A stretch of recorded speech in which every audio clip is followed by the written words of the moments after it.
Friends, ఈ వీడియోని చూసే ముందు ఈ వీడియో మాత్రం తప్పకుండా లైక్ చేయండి. అలాగే మన ఛానల్ని సబ్స్క్రైబ్ చేసుకోండి. పక్కన ఉన్న బెల్ ఐకాన్ మీద క్లిక్ చేయండి. మీకు ఆల్ నోటిఫికేషన్స్ వస్తాయి. తర్వాత కామెంట్ సెక్షన్లో మాత్రం దిస్ వీడియో ఈజ్ అమేజింగ్ అని టైప్ చేయండి. హాయ్ ఫ్రెండ్స్, నా పేరు శ్రీనివాస్. మీరు చూస్తున్నారు ఎస్పీఎన్ ఎడ్యుకేషన్ యూట్యూబ్ ఛానల్.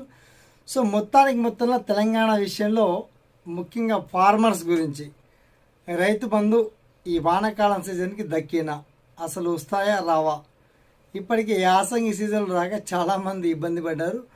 మరి ఈ వానాకాలం సీజన్కి రైతు బంధు పేమెంట్ వస్తే ఎన్ని వేలతో ఎకరానికి ఇస్తారు, అసలు ఎన్ని ఎకరాల వరకు పేమెంట్ వస్తాయి, మొత్తంలో ఆ డీటెయిల్స్ అని మనం షార్ట్ అండ్ క్లియర్ కట్గా తెలుసుకుందాం. ఓకేనా? So let's start our topic.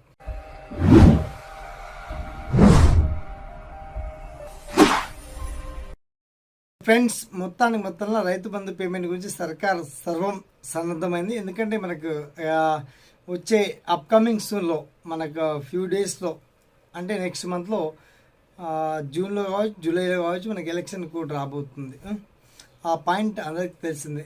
So ఇది జాగ్రత్త పెట్టుకున్నటువంటి ప్రభుత్వం మొత్తంలో రైతు బంధు చెల్లించాలని ఒక ఆలోచనకు వచ్చింది. అది రాష్ట్ర గౌరవ ముఖ్యమంత్రి రేవంత్ రెడ్డి సర్కార్ నుంచి అండ్ వ్యవసాయ శాఖ మంత్రి తుమ్మల నాగేశ్వరరావు నుంచి కూడా అప్డేట్ వచ్చింది. సో మొత్తానికి రైతు బంధు ఈసారి ఎకరానికి అక్షరాల 7,500 రూపాయలు చొప్పున 2 విడతల్లో కలిపి 15,000 రూపాయలు చొప్పున మీ అకౌంట్లో క్రెడిట్ కాబోతున్నాయి. అయితే పేమెంట్ ఎప్పట్లో రావచ్చు, మరి దీనికి ఎలక్షన్ కూడా ఏమన్నా ఎఫెక్ట్ అవుతుందా? అలాంటిది కనుక జరిగితే ఈ ప్రభుత్వానికి ఓట్లు అడిగే అర్హత అసలు ఉంటుందా? అంటే ప్రభుత్వాన్ని విమర్శించడం కాదు, ప్రభుత్వం హామీ ఇచ్చింది కాబట్టి ఈ ఆశ నెరవేరాలి, ప్రజలకి నిలబెట్టుకోవాలనేటువంటి ఉద్దేశంతో ప్రభుత్వం చాలా జడ్ స్పీడ్లో పనులు ప్రారంభించింది. మొత్తానికి జూలై చివరి వారం నుంచి రైతు బంధు నగదు అకౌంట్లో క్రెడిట్ కాబోతున్నాయి. మరి ఆ డీటెయిల్స్ ఎలా చెక్ చేసుకోవాలి, ఎన్ని జిల్లాల అభ్యర్థులకు రైతు బంధు పేమెంట్స్ రాబోతున్నాయి, వాటికి సంబంధించి ఆ డీటెయిల్స్ అన్నీ కూడా చాలా క్లియర్ అండ్ వెల్కట్గా వీడియో కింద లింక్ అయితే అప్డేట్ ఇచ్చామండి. అయితే మొత్తానికి రైతు బంధు పేమెంట్ వచ్చేస్తున్నాయి.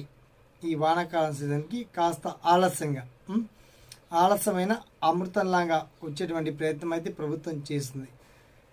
ఆ తర్వాత రైతు బంధు రాని పక్షంలో ఏం చేద్దాం అనేటువంటి ఆలోచన అందరిలో పడిపోవచ్చు.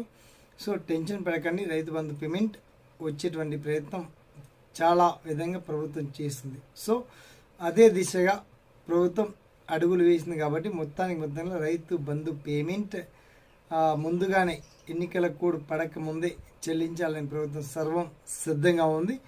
దీనికి సంబంధించి అన్ని జిల్లాల వరకు పర్టికులర్ డీటెయిల్స్ చాలా క్లియర్ అండ్ వెల్కట్గా వీడియో కింద అయితే లింక్ ఇచ్చామండి. వన్స్ మీరు చెక్ చేసుకోండి.